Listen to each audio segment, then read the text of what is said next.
Gene expression. तो इस lecture को शुरू करने से पहले आपसे रिक्वेस्ट करेंगे कि अगर आपने अब तक हमारे इस चैनल को सब्सक्राइब नहीं किया जो कि सिंध बोर्ड टीचिंग के नाम से है, तो काइंडली आज ही आप हमारे इस चैनल को सब्सक्राइब करें और साथ ही साथ बेल आइकन को लाजमी क्लिक करें ताकि हमारी अपलोड करदा तमाम वीडियोस की नोटिफिकेशन आपको रिसीव हो सके। तो आइए स्टार्ट करते हैं आज के इस टॉपिक को जिसका नाम है जीन एक्सप्रेशन। आप देखें ये वर्ड जो इस्तेमाल हुआ ना, जीन एक्सप्रेशन, जीन यानी डीएनए की बात हो रही है, डीएनए के एक मखसूस पार्ट की बात हो रही है। तो जीन अपने आप को एक्सप्रेस कैसे करता है, याद रखिएगा। हम हमेशा सुनते हैं ना कि सेल का जो पूरा निज़ाम है, सेल का जो पूरा निज़ाम है वो कौन कंट्रोल करता है? डीएनए कंट्रोल करता है, डीएनए जो है वो कंट्रोल करता है। और डीएनए का जो एक मखसूस हिस्सा होता है वो जीन कहलाता है। अब जीन अपने आप को एक्सप्रेस कैसे करता है? जीन अपने आप को एक्सप्रेस करता है बाय फॉर्मिंग द प्रोटीन। वो क्या बनाता है? जीन जो है वो खुद जो है वो बाहर नहीं आता। देखो ये डायग्राम जो शो हुई है ना, ये डायग्राम जो शो हो रही है इसमें ये शो किया जा रहा है कि ये न्यूक्लियस वाला हिस्सा, देखो ये जो पूरा हिस्सा है ना, ये न्यूक्लियस वाला हिस्सा है और ये जो पूरा हिस्सा है वो क्या है? साइटोप्लाज्म वाला हिस्सा। न्यूक्लियस के अंदर क्या है? डीएनए। अब डीएनए जो है वो पूरे सेल के निज़ाम को क्या कर रहा है? संभाल रहा है। पूरे सेल के सिस्टम को क्या कर रहा है? वो संभाल रहा है, अपने आप को एक्सप्रेस कर रहा है। तो जीन हमेशा अपने आप को एक्सप्रेस जो करता है वो कैसे करता है? By forming the protein. Protein बनाता है और वो प्रोटीन सेल के अंदर जाकर एक मखसूस काम करता है और सेल के निज़ाम को कंट्रोल करता है। जीन कभी भी खुद बाहर नहीं आएगा। तो जीन एक्सप्रेशन आज हम पढ़ने जा रहे हैं और जीन एक्सप्रेशन के जो है वो दो मरहले। पहले मरहले में डीएनए से हम ये सीखेंगे, पहले मरहले में हम ये सीखेंगे कि डीएनए से मैसेंजर आरएनए कैसे बनता है। देखो ये जो डबल नज़र आ रहा है ना, डुप्लेक्स, ये जो है वो क्या है? डीएनए है। और इस डीएनए से एक लंबा सा मॉलिक्यूल जो है वो न्यूक्लियर पोर से निकल रहा है। देखो ये नज़र आ रहा है ना, ये न्यूक्लियर पोर है।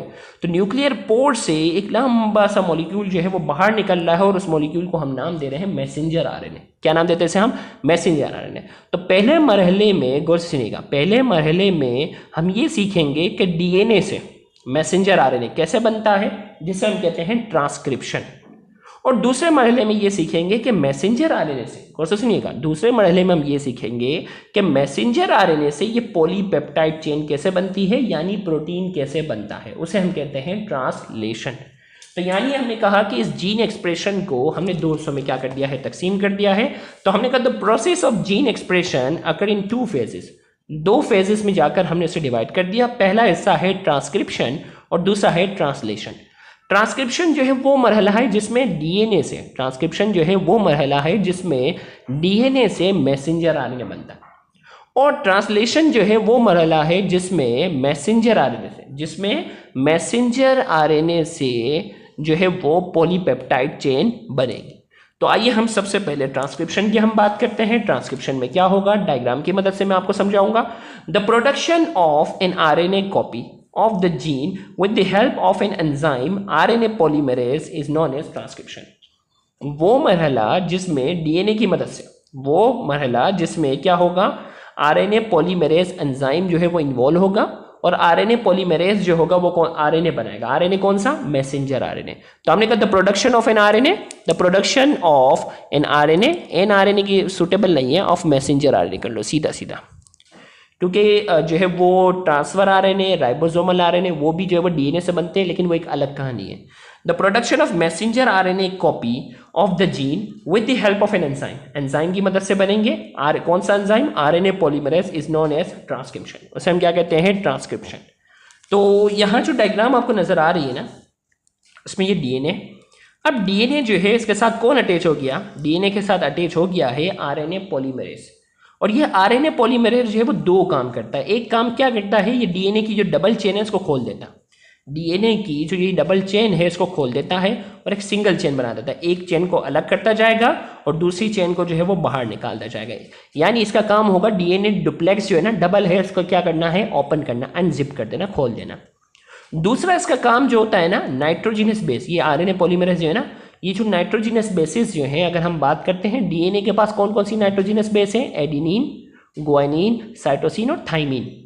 तो बकिया जो तीन नाइट्रोजिनस बेस होती है उसको तो रहने देता है, सिर्फ थाइमिन को हटा देता है और थाइमिन की जगह क्या लेकर आता है? यूरेसिल। थाइमिन की जगह क्या लेकर आएगा? ये थाइमिन की जगह लेकर आता है यूरेसिल, क्योंकि आरएनए के पास जो है वो थाइमिन नहीं होता। बाकी तीन हैं, एडेनिन, गुआनिन, साइटोसिन है, लेकिन थाइमीन जो होता है वो डीएनए के पास होता है, आरएनए के पास जो है वो थाइमीन नहीं होता, आरएनए के पास होता है यूरेसिल। तो ये क्या करता है, दो काम करता है। एक काम जो है वो डीएनए के डुप्लेक्स को खोलता है और खोलते खोलते ये मैसेंजर आरएनए बनाता जाएगा और इसमें काम ये करता जाएगा, थाइमीन को हटाता जाएगा और थाइमीन की जगह क्या लेकर आएगा, थाइमीन की जगह जो है ये लेकर आएगा यूरेसिल। थाइमीन की जगह क्या लेकर आ जाएगा, ये यूरेसिल अटैच करता जाएगा, बाकी एडेनिन और ग्वानिन को अपनी जगह रहने देगा। तो यहाँ हम ये बात करने जा रहे हैं, the step of transcription are following. Transcription is initiated when a special enzyme, RNA polymerase, bind to a particular sequence of nucleotide on one of the DNA strain. Transcription start कब होगी, जब इन दोनों में से किसी एक सीक्वेंस पर जाकर आरएनए स्पेशल एक एंजाइम जिसका नाम देते हैं आरएनए पॉलीमरेज वो अटैच हो जाएगा। अब वो जिस स्ट्रेन पर अटैच होता है, जिस पर वो अटैच हो जाएगा ना, this strand is known as template strand और antisense strand, while the other strand is known as coding और सेंस स्ट्रेन। अब दोनों में से जिस पर आरएनए पॉलीमरेज अटैच हो गया, जिस पर आरएनए पॉलीमरेज अटैच हो गया है उसे हम क्या कहते हैं, टेम्पलेट स्ट्रेन या एंटी सेंस स्ट्रेन।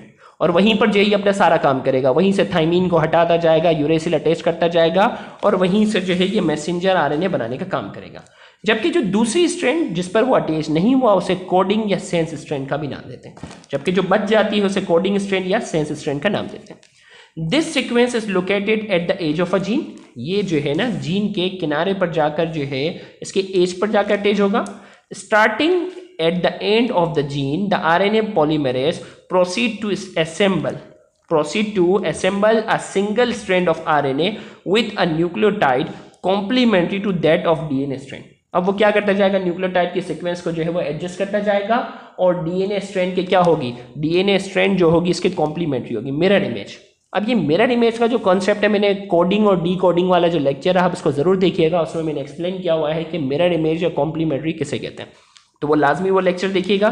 तो कॉम्प्लीमेंट्री तौर पर जो है उसको क्या करता जाएगा, स्ट्रैंड को एडजस्ट करता जाएगा। When enzyme reaches at special stop signal, it disconnect from the DNA and release the newly assemble RNA chain. और इनको जब एक मखसूस सिग्नल मिलता है, जैसे अगर आपको याद हो पिछला जो हमने लेक्चर अटेंड किया था उस लेक्चर में मैंने आपको जो है वो कोडोन बताए थे। भाई ये जो तीन न्यूक्लियोटाइड है ना उसकी सीक्वेंस को हम क्या नाम देते हैं, कोडोन का। अब इसमें हमने जो मैंने आपको जो याद करवाए थे ना, ये क्या थे, स्टॉप कोडोन, जिसमें UAA, UAG और UGA ये तीन जो है वो क्या है, स्टॉप कोडोन है। जबकि ये क्या है, AUG क्या है, स्टार्ट कोडोन है। जब भी ये सिग्नल होगा जो है वो ट्रांसक्रिप्शन का प्रोसेस स्टार्ट होना शुरू हो जाएगा। तो अगर आप मेरी इस डायग्राम में देखें तो मैंने क्या रखा हुआ है, स्टार्टिंग में स्टार्ट कोडोन रखा हुआ है, यानी शो कर रहा हूं कि ये स्टार्ट कोडोन था जिसकी वजह से ये चीजें स्टार्ट होना शुरू हो गई। और एंड में मैंने जो है वो क्या रखा हुआ है, स्टॉप कोडोन।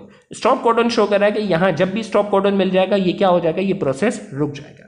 तो हमने कहा when enzyme reaches at a special stop signal, यानी इन तीनों में से कोई भी एक कोड अगर इसको मिल जाता है, it disconnect from the DNA से डिस्कनेक्ट हो जाएगा and releases the newly assembled RNA chain, और फिर वो नई RNA chain बनाना शुरू करेगा। तो यानी हमने जो अब तक सीखा ट्रांसक्रिप्शन, इसमें ये सीखा कि RNA पॉलीमरेज ने क्या किया है, मैसेंजर RNA बना दिया।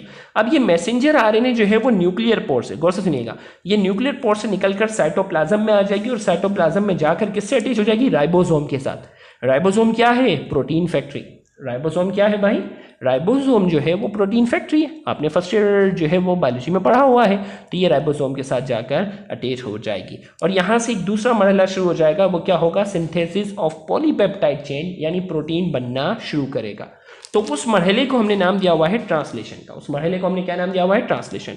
अब ट्रांसलेशन क्या है, the synthesis of a polypeptide by ribosome. इसमें क्या होगा, पॉलीपेप्टाइड की सिंथेसिस होगी, किसके जरिए, राइबोसोम के जरिए, which use the information contained and messenger RNA molecule to direct the choice of amino acid is known as translation। इसमें क्या होगी, पॉलीपेप्टाइड चेन की सिंथेसिस होगी राइबोसोम के जरिए, और ये क्या करेगा, विच use the information contain in messenger RNA. और आपको मालूम है कि मैसेंजर आरएनए के अंदर ये इंफॉर्मेशन है, हर कोड का अपना अपना एक अमाइनो एसिड है। इससे पहले वाले लेक्चर में हमने पूरा एक चार्ट याद करने की टेक्निक सीखी थी, हर कोड का अपना अपना एक अमाइनो एसिड है। तो हमने कहा कि use the information contain in messenger RNA molecule to direct the choice of amino acid, और हर कोड का अपना अपना क्या होगा, अमाइनो एसिड आते हुए अटैच होगा। अब ये स्टेप ऑफ ट्रांसलेशन की अगर मैं बात करता हूँ तो यहाँ आपको समझना पड़ेगा ट्रांसफर आरएनए को भी। अब ट्रांसफर आरएनए जो है ना, ट्रांसफर आरएनए का जो मॉलिक्यूल है ना, उसके दो एंड होते हैं। एक एंड पर अमीनो एसिड लगा हुआ होता है, दूसरे एंड पर एंटी कोडोन होता है। दूसरे एंड पर क्या होता है? एंटी कोडोन होता है, जो कोडोन का मिरर इमेज है। कोडोन का क्या है? ये जो कोडोन है ना, इसका मिरर इमेज है। जैसे मैंने यहाँ जो बिल्कुल स्टार्टिंग में रखा हुआ है ना, यहाँ मैंने जो स्टार्टिंग में रखा हुआ है स्टार्ट कोडोन रखा ना, AUG। अब मैंने इस AUG का मैंने मिरर इमेज बना के रखा हुआ है। AUG का मैंने क्या बना के रखा हुआ है? यहाँ मिरर इमेज बनाया है। जैसे हम बात करते हैं ना, DNA में क्या होता था? एडिनिन हमेशा थाइमिन से जुड़ता है और साइटोसिन हमेशा ग्वानिन के साथ जुड़ता है। वॉटसन एंड क्रिक मॉडल का जो हमने पढ़ा था ना, उसमें एडिनिन हमेशा थाइमिन के साथ जुड़ेगा, साइटोसिन हमेशा ग्वानिन के साथ जुड़ेगा। तो यहाँ जो है वो थाइमिन की जगह क्या आ जाएगा? यूरेसिल। अब जो है वो AUG की जो मिरर इमेज होगी वो क्या होगी? DNA में एडिनिन की जगह थाइमिन आता था ना, यहाँ थाइमिन तो नहीं होगा, यहाँ यूरेसिल होगा।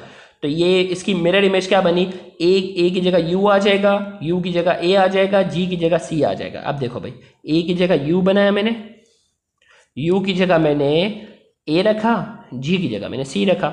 इसी तरीके से इसका क्या होगा? U है तो A। इसका क्या होना चाहिए? U A। तो इसका क्या होना चाहिए? मिरर इमेज, इसके मिरर A, U की जगह आ जाएगा सामने A, इसी तरीके से U की जगह आ जाएगा सामने A, और A की जगह आ जाएगा U। इसी तरीके से UCA है तो U की जगह आ जाएगा A, इसी तरीके से C की जगह आ जाएगा G, A की जगह आ जाएगा U। अब जो मैसेंजर आरएनए पर जो 3 न्यूक्लियोटाइड की जो सीक्वेंस है, ये कोडोन कहलाती है, जबकि इसकी मिरर इमेज जो होगी, जो ट्रांसफर आरएनए के पास होगी, वो क्या कहलाएगा? एंटी कोडोन होगा। एंटी कोडोन जो है वो कोडोन का मिरर इमेज होगा। तो ट्रांसफर आरएनए जो है, इस पर क्या होता है? ट्रांसफर आरएनए के दो एंड होते हैं, एक एंड पर अमीनो एसिड होता है और दूसरे एंड पर क्या होता है? एंटी कोडोन होता है।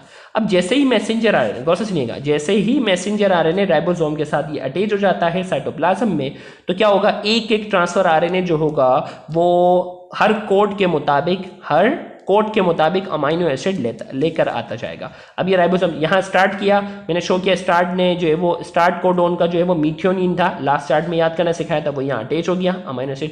दूसरा जो है वो इसका भी अमीनो एसिड आ गया। तीसरा यहाँ अटैच होता हुआ शो कर रहे हैं, चौथा भी अटैच करता शो कर रहे हैं, बाकी शो कर रहे हैं कि इनकी बारी आएगी। जैसे जैसे ये मैसेंजर आरएनए राइबोसोम से गुजरता जाएगा, एक ट्रांसफर आरएनए जो होगा वो कोडोन के साथ क्या होता जाएगा? जुड़ता जाएगा। कोडोन के साथ क्या होता जाएगा? अटैच होता जाएगा। कोडोन और एंटी कोडोन का आपस में जुड़ना क्या कहलाता है? डीकोडिंग कहलाता है, जो कि हम ऑलरेडी डेफिनेशन डिस्कस कर चुके हैं। तो यहाँ हमने कहा ये अटैच होता जाएगा और अपना अपना अमीनो एसिड देता जाएगा, और ये अमीनो एसिड जुड़ते ये पॉलीपेप्टाइड चेन क्या होती जाएगी? बड़ी होती जाएगी। अब देखिए भाई, यहाँ तो स्टेप्स ऑफ ट्रांसलेशन की बात करते हैं। ट्रांसलेशन बिगिन, अब ट्रांसलेशन की बात हो रही है। When RNA molecule within the ribosome bind to one end of messenger RNA strand। अब देखो भाई, ट्रांसफर आरएनए का तो काम आ गया। अब जो ये मैसेंजर आरएनए के साथ क्या होगा? राइबोसोमल आरएनए के साथ ये मैसेंजर आरएनए जैसे ही यहाँ पहुंचा, राइबोसोमल आरएनए इसके साथ क्या हो गया? अटैच हुआ। जैसे ही राइबोसोमल आरएनए, जो कि आरएनए की तीसरी किस्म है, इसके साथ अटैच हुआ और ट्रांसलेशन का प्रोसेस शुरू हो जाएगा।